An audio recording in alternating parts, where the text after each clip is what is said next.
Okay, I think that's long enough. So welcome everyone. Thanks for joining us tonight. My name is Max. I'm a full stack developer on the Neontra team, and I'm going to give you guys a demo of our forecast page tonight. Um, we've been doing a lot of development on the forecast page in particular over the past 2 or 3 months. So I just kind of want to get you guys all up to speed um, on what we've done here and maybe teach you a little bit about how to use the tool so that you guys can make the most of it.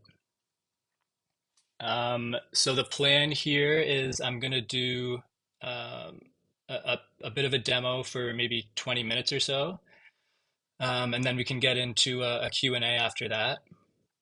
So if anything is unclear in the demo, or if you guys have any questions about forecasts after my demo, we can answer those in the Q&A. Okay, so yeah, with that, I'll get right into it. So this is the forecast page on Neontra. This is just a demo account that I've set up. Um, and this forecast here is already pretty much fully set up. So I want to start just by showing you guys kind of a fully set up forecast, what it looks like, and just kind of introduce the idea of what a forecast even is. And then after this little intro of this forecast that's already been set up, I'll show you guys basically how to build this forecast from scratch. Okay, so if I had to summarize really what a forecast is in one phrase and kind of the intended use for this forecasting tool in one phrase, it would be to make a plan and then to stick to the plan. Okay, so a forecast, when you save a forecast, I guess the intended use is really to think of a saved forecast as a plan. Okay, so this light blue line here on this page is the forecast. And you can think of that as this user's plan. Okay, and this user made this forecast 10 years ago in October of 2014.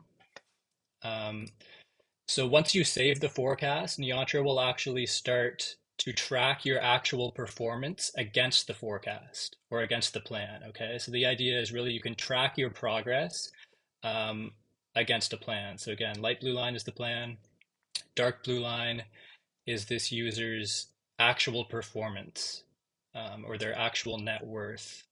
So I'll just kind of describe that briefly as well.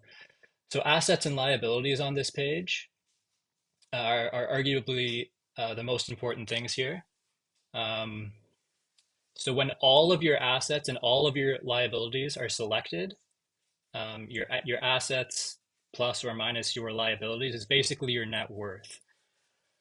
So this light blue line is essentially a forecast of this user's net worth out into the future. And again, the dark blue line is showing their actual net worth against the forecast or against the plan. Um, so you can zoom in to see a little bit more closely what's going on with their actual performance against their forecast or against their plan. And you can see this user is doing a really good job of sticking to their plan. Um, their their net worth is tracking almost right on. If you look at October 2024, their actual performance, their actual net worth is 419,000, where their forecasted net worth was 416,000. So when they made the plan and their forecast, they thought in October of 2024 they'd be around 416. So they're doing a little better than they had planned. And again, this is maybe just an artifact of the demo account that this actual line is really right on the forecast line. You might have a little bit more fluctuation if your investment counts or whatever else fluctuate a bit more. So we can maybe see if we zoom in and just select their trading account here. This is an investment account that they have.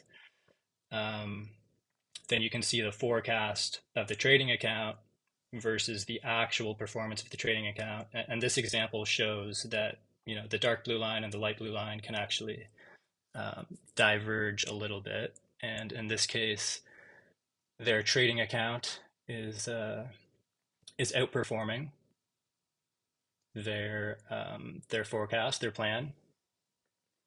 Um, but yeah, I'll get more into assets and liabilities and kind of selecting them individually to break down your forecast. But the main thing I wanted to show you guys kind of with this full forecast here and with this forecast that's already been made, and kind of the main point I want to make is that, again, a saved forecast can be thought of as a plan, and you can track your actual progress against the plan. So it's a pretty useful financial planning tool, really. Um, so yeah, with that, I think I'm just going to show you guys how to kind of create a forecast or a plan from scratch, and we can kind of build out this plan that I've already built for this demo user. You can see they're planning on buying a house in 2026. They're planning on retiring in 2054. So yeah, to create a new forecast, we'll just do that, and then I'll kind of walk through this. Um, and again, if any of this is unclear, you guys can just make notes, and we will have a Q&A after this, so you guys can ask questions. Okay, so creating a new forecast, you can just click this button to create a new forecast. And actually, if you've never visited the forecast page, and if you haven't created a forecast yet, the first time you come to the forecast page, Neontra will actually, by default, just create a forecast for you in exactly the same way that I'm going to create one here. So it will create a forecast and it will auto-populate this new forecast with your existing Neontra data. So this is your existing bank accounts, investment accounts, basically all of your assets and liabilities that are on the My Money page. So I'll just jump over there quickly. I'm kind of assuming most people here have maybe used Neontra a little bit and have some familiarity with the My Money page, but this user um, has just a handful of accounts here. They have a couple bank accounts, a couple investment accounts, and a loan account.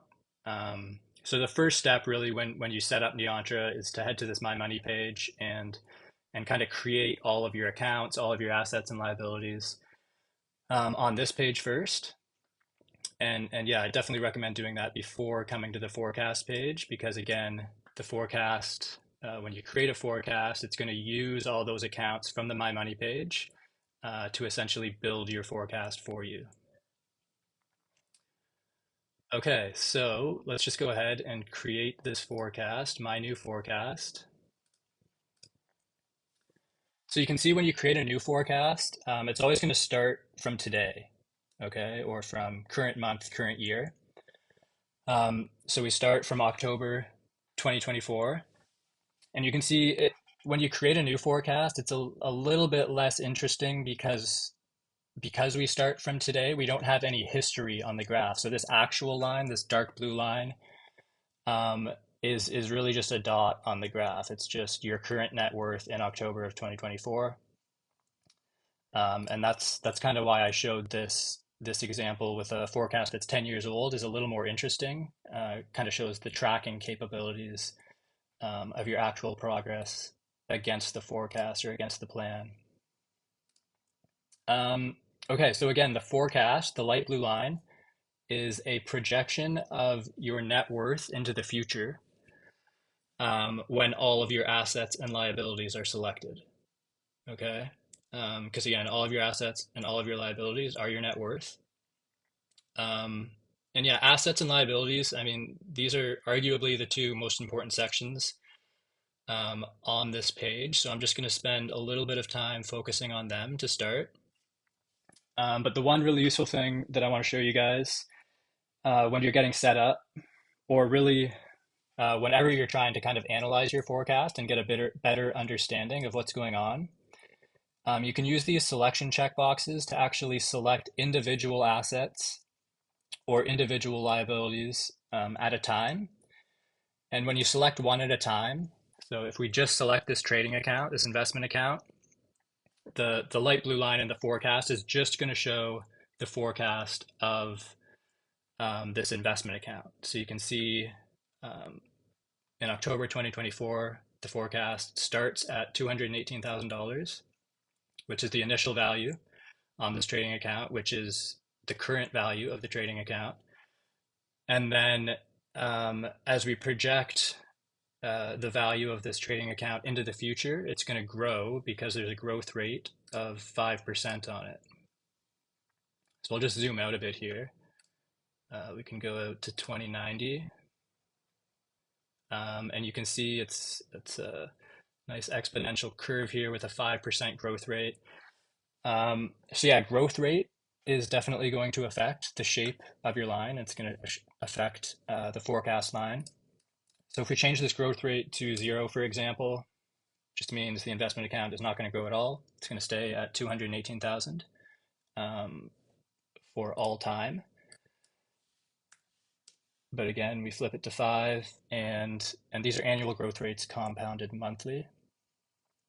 So yeah, that's the trading account. And again, when you're getting set up, I highly recommend actually just going through each of your individual assets and liabilities and adjusting the parameters. Growth rate is important. The other one I want to show you that affects your forecast for your assets and liabilities is in this cash flow section here. So the cash flow section, you can basically add cash flow items to simulate deposits and withdrawals into or out of your assets and liabilities. Um, so you can see Neontra will auto-populate your loan payments if you have those set up. So this is actually a car loan payment. But let's just take a look again, just focusing on the checking account here. Right now, checking account has a 0% growth rate, so it's just going to stay at 7,600 here unless we set up, for example, a monthly deposit or a monthly contribution into the checking account. So if we do this, let's just say this user saves $1,500 a month, and you can route the cash or the cash flow item into any of your forecast assets or liabilities. Okay, so this is kind of equivalent to just pushing $1,500 into your checking account every single month. And if you do that, as you can see, now the forecast line has changed and the checking account is growing $1,500 every month. Okay, so you can deselect the cash flow item to say, what if I didn't push $1,500 in? It'll go back to flat. But if you do, then the checking account is going to grow. Okay, so that's kind of the deal with cash flow items. They will also affect your forecast line. So if you're kind of wondering what's going on with the light blue line, with the forecast line for any of your assets or liabilities, take a look in the cash flow section. And if there's any cash flow being routed to that asset or liability, it will affect the forecast for that asset or liability. So yeah, again, getting set up, highly recommend just checking each asset and liability individually. So I'm just going to kind of walk through and set up this forecast now. So the checking account, I'm actually not going to push $1,500 into it. Like my checking account in real life, it kind of just hovers around whatever, probably 7,000 or whatever else. But usually cash flow items, in my case, it's useful to set up like monthly contributions into investment accounts are useful up here. So I'm going to change this first cash flow item. I'm actually not going to route it into the checking account, but I'm going to say that it's an investment contribution.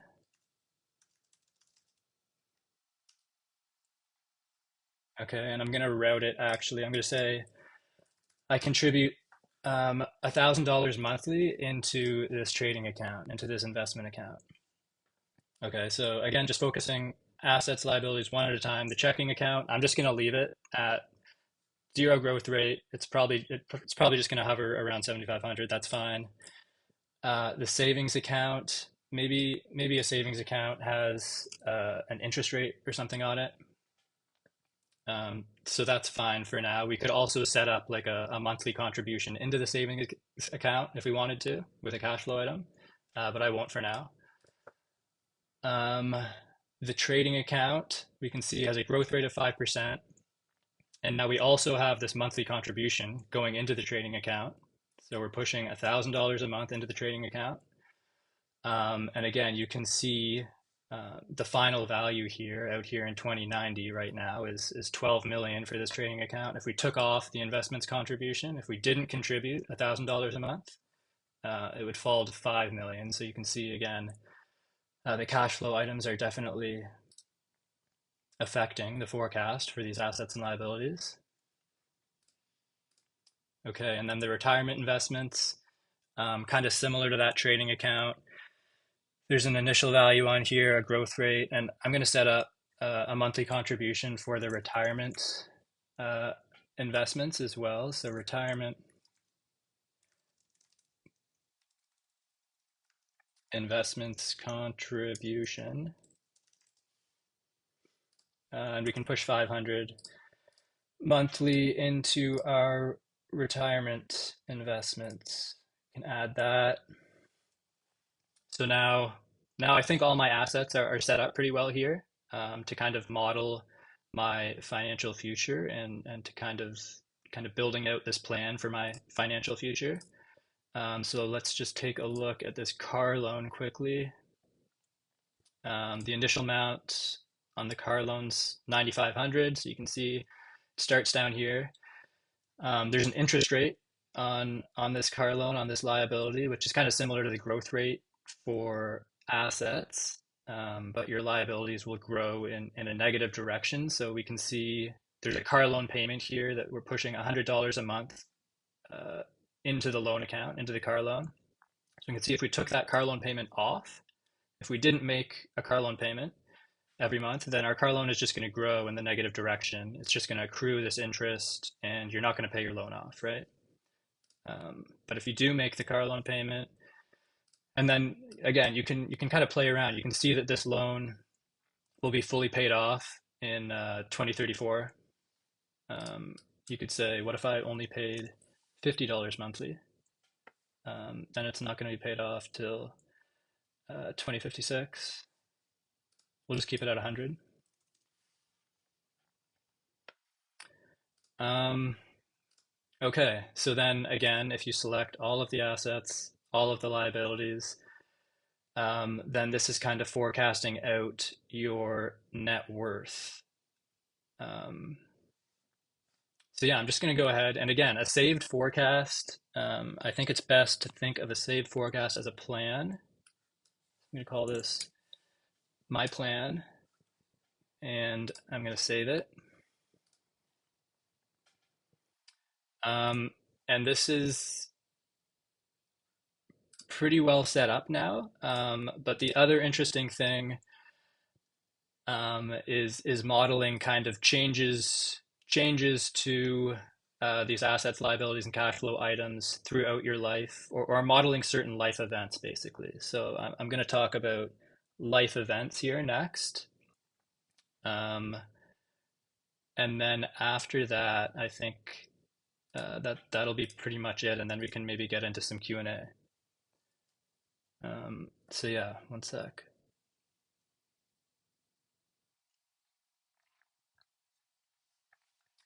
Okay, so life events. You can add a life event up here.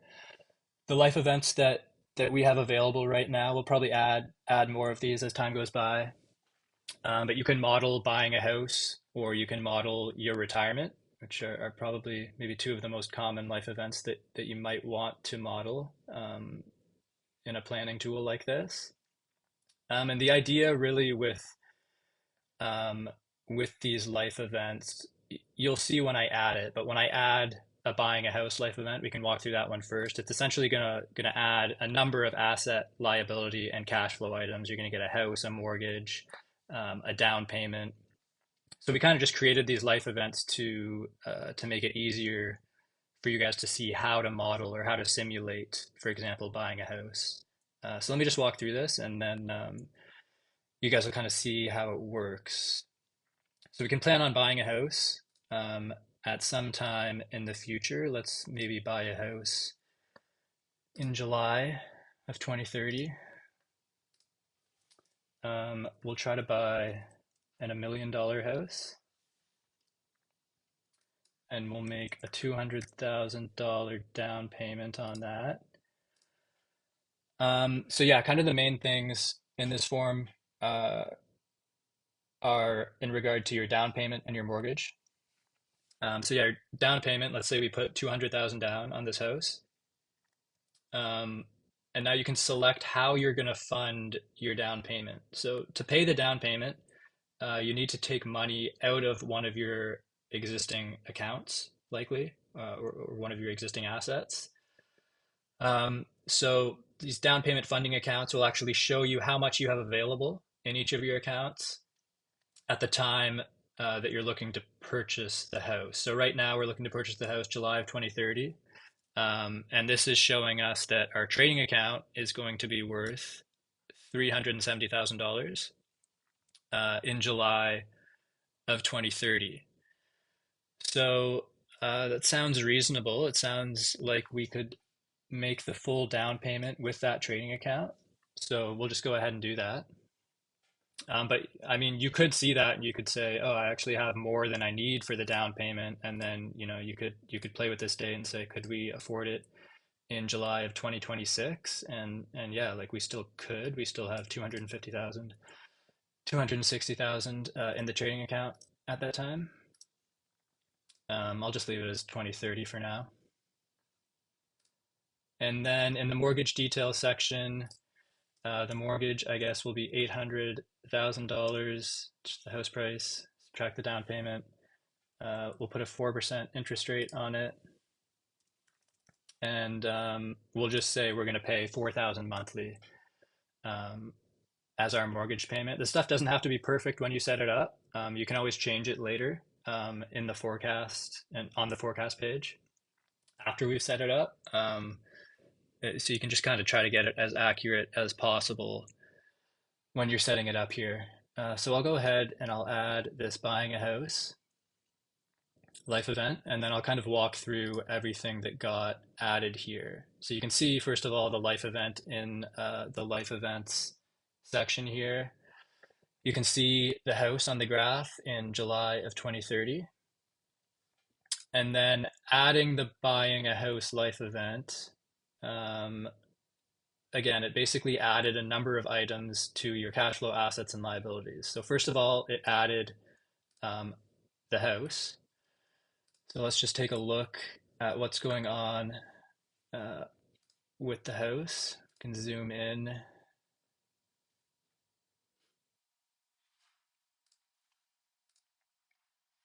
Here, so if we zoom into 2031, we can see, I'm gonna deselect all the liabilities as well. Yeah, we can see basically that until we buy the house really is not worth anything to us. So it doesn't affect our net worth. It's just zero until we buy it in July of 2030. And then we have an asset, we have a house that's worth $1 million.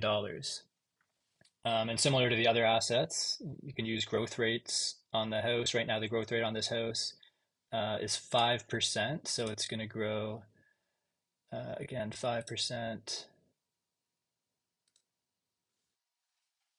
annual growth rate, compounded monthly. So you can see that the value of the house over time grows with that growth rate. So to zero, it would just stay at $1 million. But we'll keep a growth rate on the house. So the house is the asset that got added when we added that buying a house life event. We also have now a mortgage, the loan on our house. I'll zoom out even further here.